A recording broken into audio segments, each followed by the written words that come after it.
नमस्कार, मैं हूं निशा। आप देख रहे हैं देश न्यूज का विशेष कार्यक्रम सिनेमाया। जी हाँ, और सिनेमाया में आज हम बात करेंगे 90 के दशक के हीरो हीरोइंस के बारे में।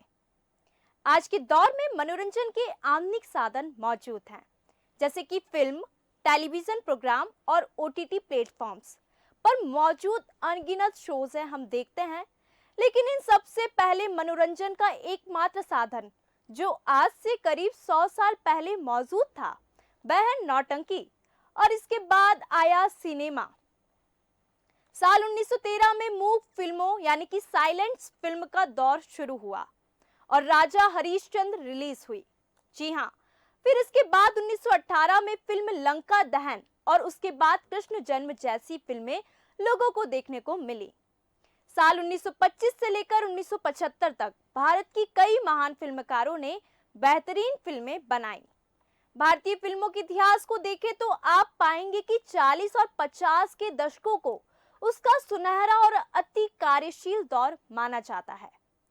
कई सर्वकालीन महान फिल्में इसी दौर में बनाई गईं, जिन्हें लोग देखकर आज भी मंत्रमुग्ध हो जाते हैं, जैसे कि मदर इंडिया, 2 बीघा जमीन, बरसात, आवारा, श्री 420, प्यासा और कागज के फूल जैसी फिल्में उस दौर के फिल्मकारों ने बनाई।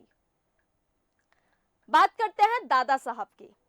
दादा साहब का पूरा नाम धुंडीराज गोविंद फाल्के उपाख्याय दादा साहब फाल्के है और उन्हें भारतीय सिनेमा का पितामह कहा जाता है। दादा साहब का जन्म 30 अप्रैल 1870 को नासिक के निकट त्र्यंबकेश्वर नामक तीर्थ स्थल पर हुआ था। दादा साहब के पिता धुंडीराज गोविंद फाल्के नासिक के प्रतिष्ठित विद्वान थे। दादा साहब ने अपनी शिक्षा कला भवन बड़ौदा में पूरी की और वहीं उन्होंने मूर्ति कला, इंजीनियरिंग, चित्रकला, पेंटिंग और फोटोग्राफी की शिक्षा ली। दादा इंग्लैंड से फिल्म निर्माण सीखकर आए और नासिक में अपना स्टूडियो बनाया। उन्होंने मई 1913 में भारत की पहली मूक फिल्म राजा हरिश्चंद्र का निर्माण किया। इसके बाद उन्होंने 1918 में फिल्म लंका दहन और उसके बाद कृष्ण जन्म बनाई। इन दोनों फिल्मों की सफलता से प्रोत्साहित होकर एक और फिल्म कीचक वध बनाई गई। साल 1913 से लेकर 1937 तक दादा साहब ने 95 फिल्में और 26 लघु फिल्मों का निर्माण किया और इसमें उनको 19 साल लगे। सिनेमा में उत्कृष्ट योगदान के लिए भारत सरकार ने दादा के सम्मान में साल 1959 में दादा साहब फाल्के पुरस्कार देना शुरू किया। इस पुरस्कार को सूचना एवं प्रसारण मंत्रालय द्वारा भारत के राष्ट्रपति स्वयं प्रदान करते हैं। यह पुरस्कार सिनेमा के क्षेत्र में सभी प्रकार के विशिष्ट और उल्लेखनीय योगदान के लिए दिया जाता है। सिनेमा जगत की यह पहली फिल्म राजा हरिश्चंद्र, हम आपको बता रहे हैं सिनेमा जगत की पहली फिल्म राजा हरिश्चंद्र के बारे में, 3 मई 1913 में बनकर तैयार हुई थी राजा हरिश्चंद्र। इस फिल्म से पहले भारत में लोग सिनेमा के बारे में बहुत कम जानते थे, इसलिए इस फिल्म की अहमियत बहुत अधिक है। बता दें कि भारत की पहली फिल्म किसी भाषा में होने की जगह मूक में थी, साइलेंट वर्जन में थी, क्योंकि उस दौर तक फिल्मों में ऑडियो का आविष्कार नहीं हुआ था। हालांकि कुछ सालों बाद जब ऑडियो लोगों के बीच आए तब फिल्मों में भी आवाज सुनने को मिलने लगी। राजा हरिश्चंद्र फिल्म का प्रीमियर ओलंपिया थिएटर मुंबई में 21 अप्रैल 1913 को हुआ, जिसमें मुंबई के बड़े बड़े लोगों, डॉक्टर, पब्लिक वर्कर, स्कॉलर, जज, समाचार पत्रों के संपादक आदि को आमंत्रित किया गया। उस समय कोई भी फिल्म 3-4 दिन से अधिक नहीं चलती थी, मगर राजा हरिश्चंद्र पूरे 23 दिन तक चली थी, जो कि इस दौर में अपने आप में एक बड़ा रिकॉर्ड था। सत्यवादी राजा हरिश्चंद्र भारत में चर्चित कहानी के रूप में जानी जाती है। यही कारण था कि दादा साहब फाल्के ने इस कहानी पर फिल्म बनाने का फैसला लिया। माना जाता है कि दादा साहब फाल्के को फिल्म बनाने की प्रेरणा रवि वर्मा की पेंटिंग्स को देखकर मिली थी, जिनमें राजा हरिश्चंद्र की कहानी को दर्शाने का प्रयास किया गया। इस 40 मिनट की फिल्म को 21 दिनों में तैयार किया गया था। इसके लिए उन्होंने फिल्म का सेट मुंबई के दादर में बनवाया था। सेट बिल्कुल वैसा ही क्रिएट किया गया था जैसे कि उन्होंने रवि वर्मा की पेंटिंग्स में देखा था।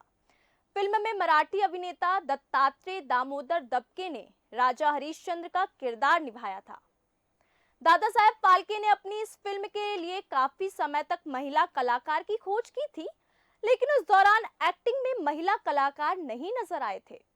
आखिरकार हार मानकर दादा साहेब ने रानी तारामती के किरदार के लिए पुरुष कलाकार को कास्ट किया, जिसके बाद अन्ना सलूंके ने यह किरदार निभाया। आपको बता दें, इस फिल्म को बनाने में कई लोगों का महत्वपूर्ण योगदान रहा। फिल्म के निर्माता दादा साहेब फाल्के की पत्नी ने भी इसमें अपना योगदान दिया था। बजट सीमित होने के कारण दादा साहेब की पत्नी करीब 500 लोगों का खाना तैयार करवाने में मदद करती थी। इसके अलावा कलाकारों के कपड़े भी खुद से ही धोया करती थी। इन सब के बाद फिल्म का बजट करीब 15,000 रुपए तक था, जो कि उस दौर के हिसाब से काफी अधिक था। ठीक 92 साल पहले भारतीय फिल्म इंडस्ट्री में एक ऐसी फिल्म रिलीज हुई जिसने भारतीय सिनेमा की रूपरेखा ही बदल दी।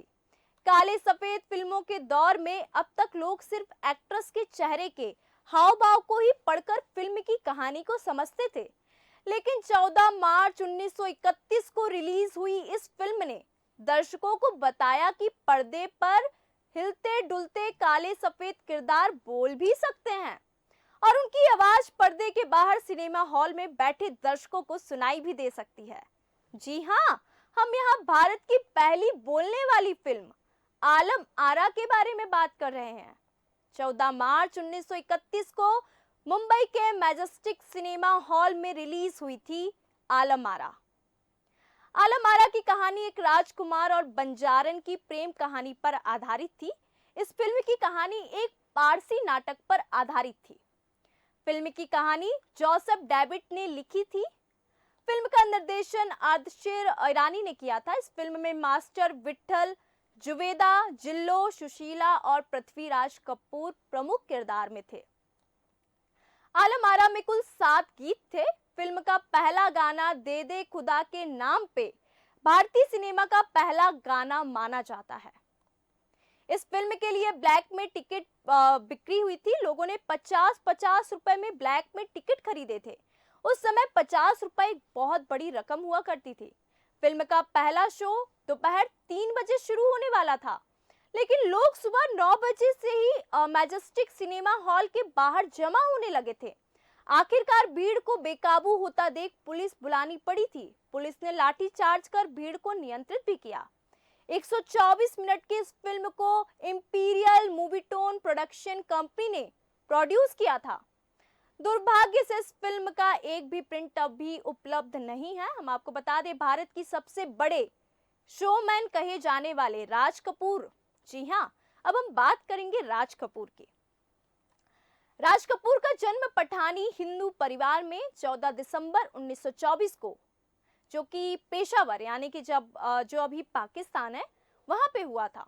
उनको अभिनय विरासत में ही मिली थी। जी हाँ, हम बात कर रहे हैं राज कपूर की, और वो एक उत्कृष्ट निर्माता और निर्देशक भी थे। राज कपूर भारत, मध्य पूर्व, तात्कालिक सोवियत संघ और चीन में भी अत्यधिक लोकप्रिय थे। उनके पिता का नाम पृथ्वीराज कपूर था। उनकी माता का नाम रश्मणी देवी कपूर था।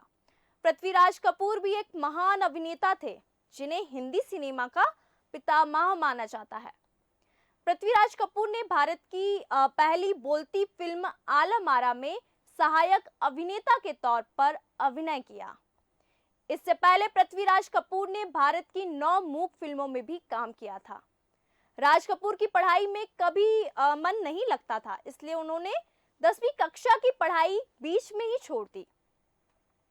इसके बाद उन्होंने 1930 के दशक में बॉम्बे टॉकीज में क्लैपर बॉय और पृथ्वी थिएटर में एक अभिनेता के रूप में काम किया और बाल कलाकार के रूप में इंकलाब 1935, हमारी बात 1943, गौरी 1943 जैसी फिल्मों में छोटे छोटे रोल किए। 1948 में केवल 25 साल की उम्र में उन्होंने फिल्म आग का निर्माण और निर्देशन किया।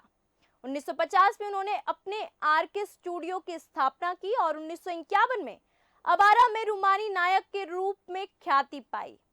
राज कपूर ने बरसात 1949, श्री 424 1955 में जो कि आई थी, जागते रहो जो कि 1956 में आई, मेरा नाम जोकर 1970 जैसी सफल फिल्मों का निर्देशन व लेखन किया और इनमें अपना अभिनय भी दिखाया। इसके साथ ही उन्होंने मेरा नाम जोकर, आवारा और राम तेरी गंगा मैली जैसी शानदार फिल्मों का निर्माण किया, जिन्हें लोग आज भी देखना नहीं भूलते।